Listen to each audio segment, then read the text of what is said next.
In the know, non-stop Vikings talk. It's Purple Daily on Score North and ScoreNorth.com. And it is actually Purple Access, part of the Purple Daily family, of course, presented by our friends at TCL. Football season's right around the corner. Should be watching some the ball games on a TCL. It's Judd Declan producing, and Chip Scoggins from the Star Tribune. I think he's from the Star Tribune literally today, joining us as he does every other week. Of course, Tyler Forness, VikingsWire.com, appears in the weeks in which Chip does not. And Chip, let's get right to it. A week into training camp, I've seen you out there a bunch. What are your observations? What's on the top of your mind when it comes to what you've seen so far at TCL? A couple things. I think the defense is showing a continuation of what we saw in spring practices, OTA, minicamp. We've seen a number of interceptions. I don't know if that's good or bad, but good for the defense. But we've seen Harrison Smith make a couple. Lewis Seen made an incredible one. Was that on Saturday, Judd? What day was that? Yeah. He made at the end of the I think it was Saturday. In the team period was just – that's kind of the play you've been waiting to see from him, right? Yeah. So that has stood out. I think Jordan Addison, to me, has stood out. You can see – just watching individual drills. I remember the first day there, and, I'm not some great football mind, but he just looked different. How quick he was, his footwork. And I remember, I think you were standing by me, or just like, look how fast he is making those cuts and getting out of his break. And so he stood out. And Cousins talked yesterday at his press conference about, I think Seifert asked him, like, from a young receiver, how does he gain your trust? Like, what do you need to see that you feel comfortable throwing a ball? And Cousins says he wants to see him at the catch point. He said, so many catches in the NFL are contested catches. You're not going to have a lot of space. You're just going to have to be able to make a catch with a guy draped on you or in close proximity. He said Addison has done a good job of showing him that he can do that. And so I think he has stood out. Trying to think any other, I haven't been out there since Daniil's been back. So I haven't really done much. They had to walk through yesterday in the one padded practice, but they're going to ease him in. So I don't know if we can draw any grand conclusions there, but I just think we're seeing, the creativity and the aggression of Brian Flores' defense carried over. And Kirk Cousins talked about that yesterday. He said the one curveball for him at camp has been that defense. And I heard this. It's interesting that he said he won't see this defense soon or at all this year. And then he's like, his gears are grinding, trying to figure out in the meeting room how to beat the defense. And the quarterbacks coaches have told him, Kirk, you're not going to see this defense. Stop trying to beat this defense. You're getting looks that you're not going to see. So I thought that was pretty interesting admission yesterday.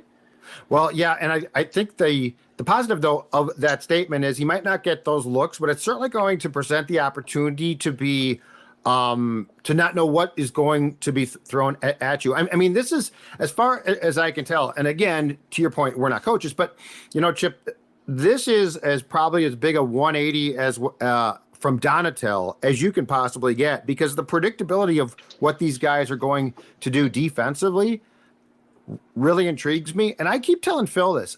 I'm not convinced this defense is going to be bad. I don't think they're going to be top 10 probably or top 5, but I'm not so convinced. I think that coaching goes a long way. And I keep saying too, I also think, because I think we're led to believe, well, if you don't have the big names, right? Kendricks is gone now, but Kendricks started somewhere. Zimmer coached him up. So I really think that this defense has a chance to pleasantly surprise. And certainly, let's say they could be, because if they could be like 15th in scoring, that's an enormous improvement on what we saw a year ago. Yeah, and I said that with Harrison Smith on the first day of training camp one-on-one. And, a big part of why he decided to take the pay cut and come back, he said, was to be in this defense and have an opportunity to play under Flores. And he said it twice. He said, I don't want to speak too loudly about this, but I feel like we have some pieces that people aren't thinking about or maybe don't know about that are going to fit this defense really well. He said, I know nobody really thinks much of us, and that's fine. We have to prove it. He said, but he thinks there's pieces that fit it. And so we can only guess who he's talking about. Maybe Asamoah. maybe some of the linemen, I don't know. But it's interesting that I think you're right that, well, you always hear like coaches, can you get them to play above maybe what they are, right? Can you elevate their play? The one thing that's really jumped out to me in listening to coaches and players talk about this defense is the one word more than even aggressiveness, is communication. Communication. You hear that a lot. And I feel like because they're disguising and moving around and doing all these things and being multiple and guys playing different positions, that you better be on the same page or this can look bad, right? And so I think I think that's a big thing that they're hammering home is like, I don't think it's so much the physical part. I think they have guys that have talent. I think it's clearly going to be a faster defense than what we saw. Yes. But I think the biggest thing is you better know what you're doing. You better know the checks. You better know if you're here, there, you're passing them off, whatever. I've just heard that word a lot, and it's been on my mind, like communication. I hear Brian Flores say that a lot. So I wonder if they're kind of working through that process right now. And I think that is one of the reasons that because I was a little perplexed about why they brought him back, and now I think I get it. Jordan Hicks is going to be huge here. It's not because he's athletically, the most gifted guy, but he's the green dot guy. And I think that part of this, and to your point, communication, veterans sort of knowing what's what, is going to fall largely on Jordan Hicks and Harrison Smith. And those guys are going – and so, because like Asamoah is going to get confused at times, the cornerbacks are probably so. Josh Metellus, yeah. So I think part of this is the incredible importance of a few select veterans who can play a key role physically, but just as importantly, are going to be needed to be sort of on the field coaches. And don't you get a sense that they're throwing a lot out there and probably seeing what this group can handle? Yes. And then as they get closer to the season, maybe you have a better idea. Okay, we got to dial this back. We can't do this. I'm comfortable calling this. I think this is kind of a trial and error. And I think those joint practices are going to be, and the preseason games too, but the joint practices where your starters are going to be out there more, and your main guys more than guys that aren't going to make the team. I think that's going to go a long way to showing Flores, okay, this group is capable of doing this, right?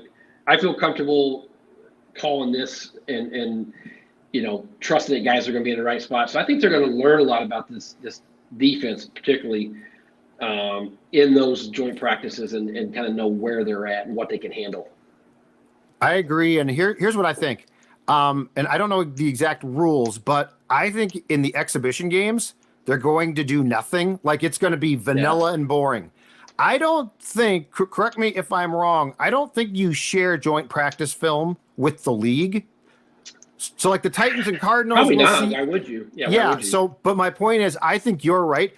I think part of the reason why they probably tried to get 2 joint practices instead of 1 is Flores can probably do his work in those practices against an opponent because, we have never seen, especially defensively, I don't think that there's ever been a DC who's going to install a new system who actually shows a damn thing in the preseason. But the joint practices could give them a great opportunity to, continue this experimentation that you're talking about.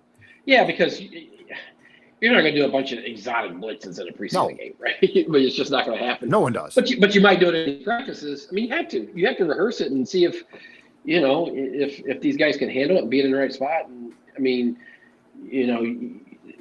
the other word we hear a lot is interchangeable, multiple, having guys play different positions and different roles. And so I think that's what we're going to see a lot of in those joint practices. And you're right. It's not like the entire league is going to see it, who you're practicing against. They can see it, but what does that matter? You don't care. You're not worried about that. And so, I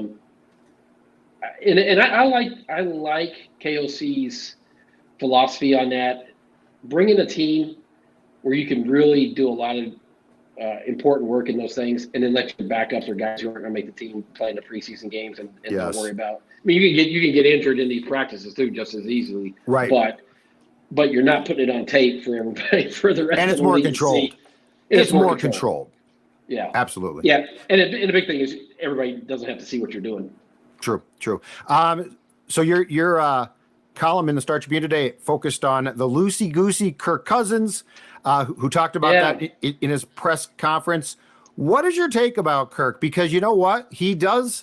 I think there's a lot less on his mind going into year 2. And look, I think a year ago at this time, his head was swimming, but he was definitely more comfortable because there's no question the relationship between him and Zimmer was toxic. This time, I think we are seeing this is as different of Kirk as I've seen, though, because I think football wise, he's not nearly as trying to think things through. And I think he's been empowered so much by Kevin that you're sort of seeing that whole package come together.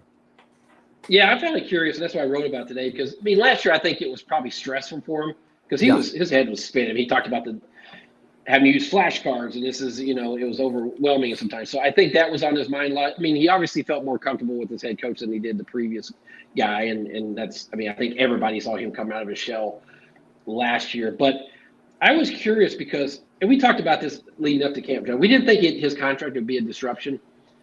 But let's be honest, he wanted a long-term deal, and they said no, and they couldn't come to terms on it. And so they basically told him, we're fine with you riding out this season as a lame duck season. This will be your last, possibly your last season. And so there could be a little awkwardness there, a little hurt feelings. If you're the guy saying, wow, they don't want to lock me up long-term, okay, they just – are they wanting to move on from me? So – but he hasn't made it that way in the least bit. It's become basically a non-story the way he's carried himself. He has this. He gets up and talks for 30 minutes to all the coaches and players and pours his soul out there. He's been goofy. He's been enlightening. He's been funny. He shared more of his personality. So it's kind of struck me as and I told him I asked this question to him yesterday. Is in that press conference to kick off camp. He used peace of mind a couple times, and I sort of feel like that's where he's at. And I think that stems from, one, he likes his head coach. He likes his system. He's comfortable with it now. But two, I think he knows even no matter what happens after the season, he's going to find a job, right? Whether it's here, he wants it to be here, but if he has to go elsewhere, I don't know how much of the calculus it was in him agreeing to do that documentary with Netflix. But you can't tell me that wasn't on his mind. Hey, 31 other teams are going to be able to see what I'm about. Yeah. As I prepare, as I deal with injuries, as I am around my family, as I am around my teammates, that made him look good. And he probably thinks, you know what? All these other teams are looking at this, and this is a pretty good advantage for me if I have to go elsewhere. He's a weird guy too, Chipper, because I think he covets comfort. But there are certain, and I'm not talking about in a game necessarily, although we saw him bring that team back 8 times in the fourth quarter last season. There are times that we have seen him, though, thrive in the face of people not believing in him. Michigan State, Washington twice, and he never really collapsed there. So I think that there's definitely this chip on his shoulder, Kirk, that comes out. And I don't think it's a bad Kirk. So, this doesn't completely shock me. And you're right. He almost seems to, I don't know if the right word's embrace, but he almost seems to sort of embrace, if this is adversity to any degree, almost seems to embrace it. Well, and go back to the other reason, that he seems loose and okay with this is Judd, this is the 4th time in his career that he's gone into a season and he's not guaranteed the next season. So the end of his rookie deal, Washington, then 2 franchise tag years, right? So this is the first one. Yep. This is the 4th and the first one here. He's talked about that before. He's always had to prove people wrong, and he's had doubters. And I think we got a glimpse of how that motivates him in terms of his preparation in that Netflix documentary. Look how much he pours into, he's sitting out in his truck with that thing on his head studying his brain during a break. What quarterbacks are doing that, right? The study that he does, all the different preparation that he does. And he talked about, he got the body coach is what he calls him, the guy's going to work with him this year. And he said, shame on me if I don't pour everything into this to try to get as much out of this as I can. So I give him credit for, I think he was said in that thing, his greatest strength is his greatest weaknesses.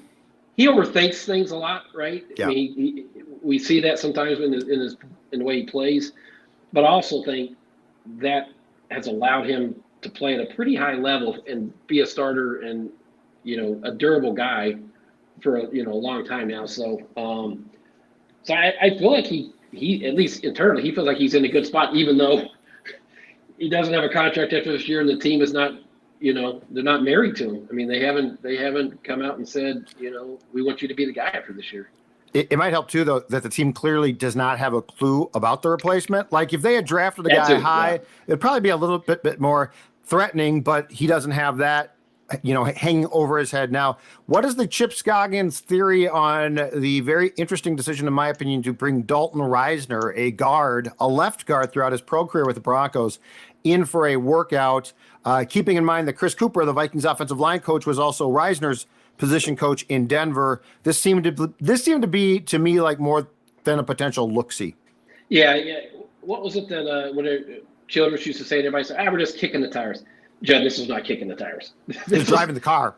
Yeah. This was like if you bring in a punter or you bring in another wide receiver to look, okay, that's kicking the tires. They know they have an issue there, right? They know they have to upgrade that. I mean, those three guys across the middle of that line, Bradbury less than the two guards, but the two guards I think are an issue. We'll see if Ingram shows any improvement after a really, really rough rookie year. I don't know. Ezra Cleveland, I'm not sold on. I don't think he had a great year. So it'll be interesting to see how many. I don't know. Reisner left without signing him. Does that mean he's not going to sign? If a veteran gets cut somewhere as a cap casualty, if they try to bolster that and bring someone in, because I feel like they know they have to upgrade there. Do you think they saw something in camp? Like what's weird is why you wouldn't have done this in the springtime, right? Or in the winter. Do you think they saw something they didn't like? Like what do you think? Because it's late in the ballgame to be doing this. What do you think changed their thinking to be open for Reisner to at least be brought in? Yeah, the timing makes you think that they were expecting something they haven't seen the first week of camp. And maybe they thought someone was going to, be better, make an improvement, whatever, and it's not there. So they said, all right, we need to, we can't sit still on this. We have to go out and try to find someone. So my hunch is that's not the last time they're going to do this. And I just keep thinking they're going to make a move to upgrade that, those spots, because as that documentary showed, Judd, the pounding that he took, Cousins took, is not sustainable. I mean, yes, he's tough, and yes, he works hard to get back on it, and he's been durable, but I don't know he could go through another year of that, right, and play every game. So they're going to have to solidify. I mean, to me, that put out there in stark detail just how much that's still an issue. I mean, we thought the offensive line played better last year, and it probably did, right, but I don't think we'd sit here and say they should be comfortable with where they're at. And what's weird about that whole thing, and I completely agree, because the Netflix thing, just from watching Ezra Cleveland continually pick up Kirk after he got beat, certainly shined a light on that. But again, the team knew that before, and so I'm curious. I'm also curious if they decide to proceed forward with Reisner.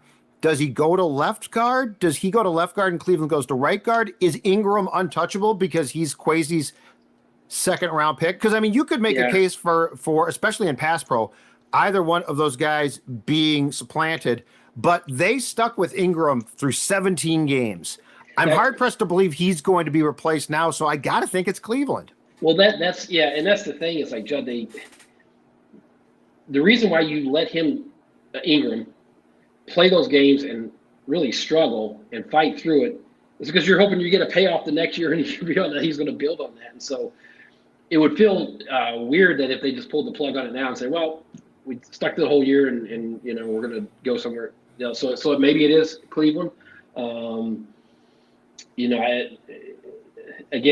We focused so much on Ingram last year and the struggles that Cleveland probably got a little bit of a pass more than him. But, quite honestly, you could probably upgrade both positions if you're looking out there and see who gets cut. Obviously, there's no guarantees that someone's on the street that they're going to come in and walk in and be a highly productive guy either. But right. But again, it's interesting that they didn't do that in the offseason. That wasn't a hot priority in the offseason. It's like something happened here. Like it's like we don't know, and they're not going to share it. But yeah, it's like something took place here. Speaking of 2022 high draft picks, are you surprised at all that for the second consecutive camp, Lewis Cine appears to Yeah. not be getting a sniff of first team work. I mean, and look, Metellus has obviously carved out a nice niche in that big nickel role, but I thought that Cine at least might, I don't know, compete against Cam Bynum. It's almost like Ed Donatel and Brian Flores agree on this, and if they agree, there's probably something wrong with your play. Well, it's, you see that play he made Saturday. Yeah. And I think we were all right there. We're like, whoa. And when you saw the sideline, I mean, that was a big-time athletic play. And then I can't remember if it was Flores or a position coach was talking about it, and he said, just doing that consistency, having that consistency. And so I think that's the biggest thing, Judd, is just him being consistent, knowing what his responsibility, and being in the right place. Because you see that play, you're like, okay, he has a physical talent to go do it. But clearly they're not seeing what they want to see that's going to elevate him into a more prominent role. And I think it probably just does come down to being able to do it play after play after play after play and not just show that flash. Because, I mean, right now, Cam Bynum, he played every snap last year, and he's going to be on the field. Metellus, they clearly have an idea in mind to how they want to use him. And Harrison, he's obviously, I thought he's looked good in camp. I mean, he's made a couple interceptions. I can tell you, when I sat down with him, he was super excited to be in Flores' defense. And he was complimentary of Ed Tonantel. He didn't say anything negative, but he did say, that Donatel scheme is popular around the NFL, but it doesn't fit me. It's not the best fit for me. He feels like he's a better fit for Flores. And he said, and they're going to use him, and he said, I think they'll use me in ways that Zim didn't. So I think he's excited to see how Flores is going to use him. So, there's numbers there, and Lewis Cine has just not been able to crack it. And you keep waiting for that moment to come, but he clearly has to show them more to gain their trust. Excuse my dog. Stella is very upset. She's very upset. I think Ed Donatel just walked by the house, and now he's not coaching anymore, Stella. Cut him some slack. You said Donatel, and she heard it. She's like, I hate that guy.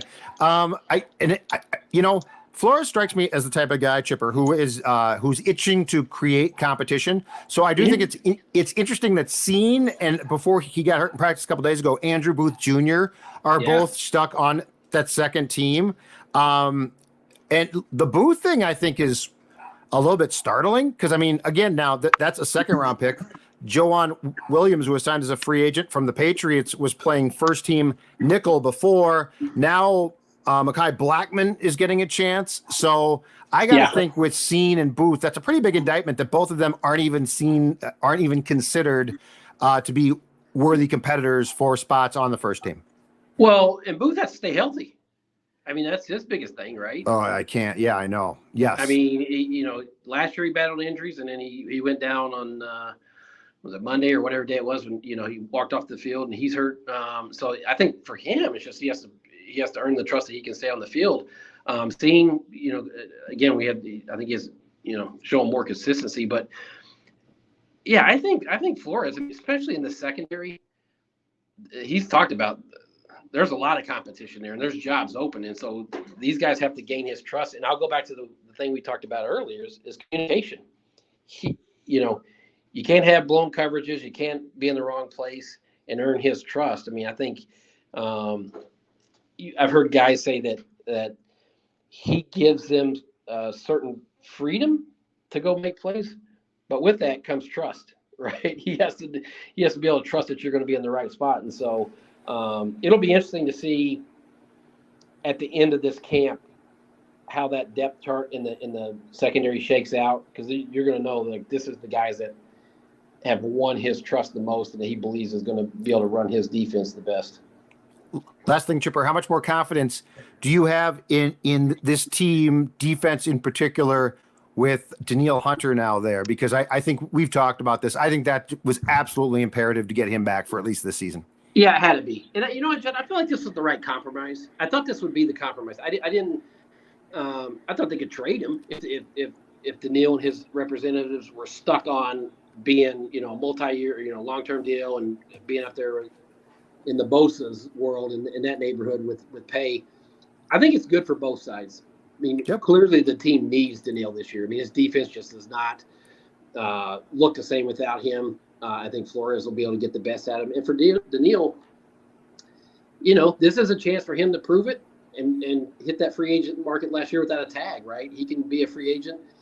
He can go wherever he wants to try to get that big deal, long-term deal that he wants. And so I think you're going to probably see his best performance or best version of himself this year because it is a contract year. He's in a defense that's going to allow him to be aggressive and do different things. And so I think it's a good compromise for both sides. He did not miss a workout day. Yeah. That guy is chiseled. He is chiseled. I know. Oh, and somebody said, you feel better when he's in the huddle. Yeah, no kidding. No kidding. All right, Chip Scoggins, thanks much. I will talk to you in a couple weeks on Purple Access, okay? All right, boys. We'll see you. All right. Bye-bye. Bye.